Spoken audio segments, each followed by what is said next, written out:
You may recognize this. It is a PSA slab. This particular one is a Whale Lord from Journey Together. It's a Mint 9 from PSA, right? The name and grading. The one that you can trust. This is a stack of cards that I had, until now, intended on sending into PSA to get graded and to then maybe sell or put in my collection for future dates. Today, I'm going to tell you why I'm no longer going to pack these up and send them to PSA.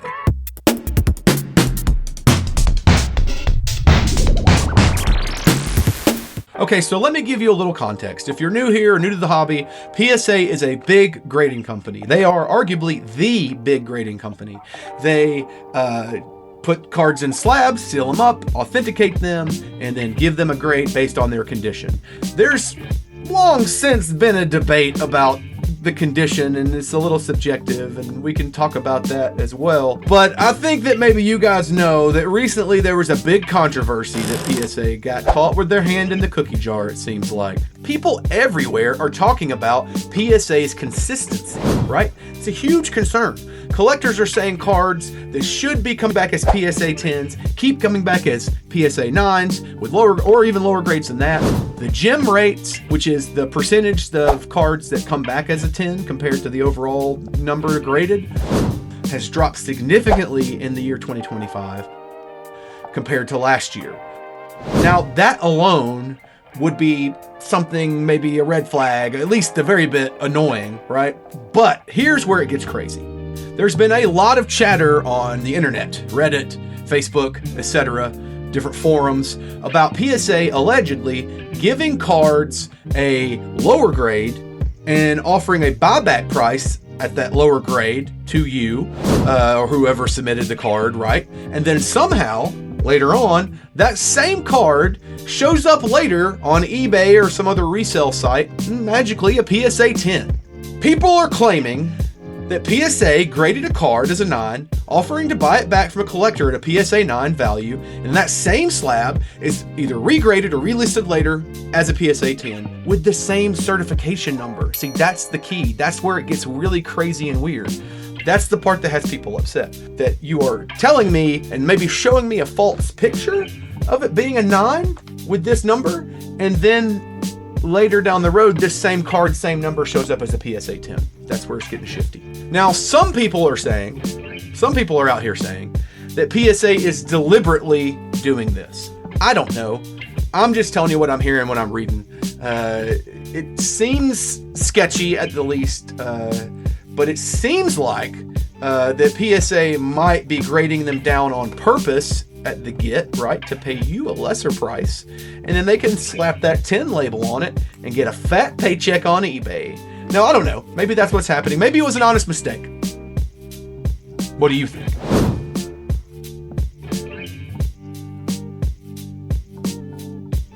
And look, I mean, like I said, I'm no legal person. I'm not a lawyer. I never claimed to be. I'm no math magician. But I do know that anytime that you introduce mistrust or gray, just ick vibes into a company or a situation where you're supposed to be able to trust them, they're supposed to be the authority on card grading, right? Should be without blame. And at the very least, able to be questioned. It just feels so icky right now, and feels like there's not a lot of transparency, and we can't trust them. It becomes a huge problem for this hobby. Trust is everything in this hobby. You know what I mean? Like we do handshake deals. We trust that condition is going to be what you say it is between collectors and the community.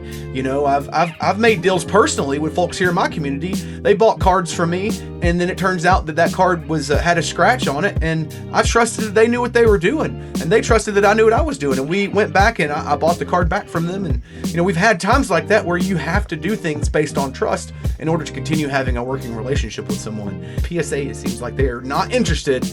Or maybe they think they're big enough that trust doesn't matter. I don't know. Okay, so let me show you guys the cards I was going to send to PSA, and maybe they'll be graded at some point in the future. A lot of these are strong pulls from the channel over time that we've built up and could be in a future grading return. I'm thinking about sending them to Tag. Let me know in the comments what grading company you guys would choose if you weren't going to go with PSA, or would you do any and just wait this out? I'm not sure. We've got some really good cards in here, though. We've got this promo, Charizard V-Star promo with a Mewtwo. Got the gold Charizard from Obsidian Flames. Got the Charizard promo from one of the collection boxes. It's real similar to the Paldean Fates Charizard. We've got the lovely, my favorite card in all of Pokemon cards so far, I think. The Stained Glass Birds. This is like the joy of my collection. I just want to have it slabbed. 151, Charmeleon and Charmander. These guys are in excellent shape. We've got a Dragonpole SIR from Prismatic Evolutions. The Executor from Surging Sparks SIR. The Hops Zacian from Journey Together, the Volcanion from Journey Together, the Asha from White Flare, Mesprit from Surging, Houndstone from Mega, the Spearow from Mega, the Squovit from Scarlet Violet Base, got a Hops Wooloo, got a couple of these Wooloos in good shape from Journey Together, the Noibat Journey Together, Misty Psyduck from Destined Rivals. This is going to be a big return. Ghastly from Temporal Forces, Dottler from Paradox Rift, the Articuno from Journey Together, the Wattrel from Twilight Masquerade. This is one of those ones, there's a couple of them in here like this that I just like the card, even though it's not super valuable. I wanted to have it in my sealed collection. Caterpie from 151, Latias Full Art from Surging, the Victini from the Victini Illustration Collection, Scizor from Obsidian Flames. Look how cool that card looks.